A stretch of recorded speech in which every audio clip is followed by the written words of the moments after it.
बीड शहरामध्ये गेले काही दिवसापासून मान्सून पूर्व पावसाने धुमाकूळ घातलाय। याच पावसामुळे बीड शहरातील असेल किंवा आजूबाजूच्या परिसरात असेल त्या नद्यांना पाणी आलंय, ओढ्यांना पाणी आलंय। त्याचबरोबर बीड शहरातील जो सखल भाग आहे या ठिकाणी मोठ्या प्रमाणात पाणी साचलंय। मी आता आहे विद्युत जे महाराष्ट्र राज्य विद्युत वितरण कंपनी आहे या ठिकाणी आहे आणि या ठिकाणी मोठ्या प्रमाणामध्ये पाणी साचलंय। हे पाणी कार्यालयात देखील शिरलं असल्याचं या ठिकाणच्या अधिकाऱ्यांनी सांगितलंय।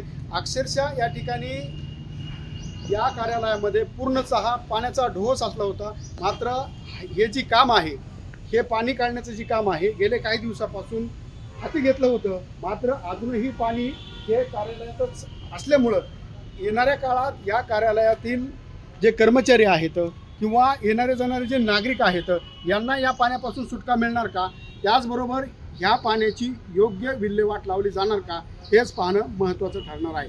हरिदास तावरे, लोकशाही मराठी, बीड।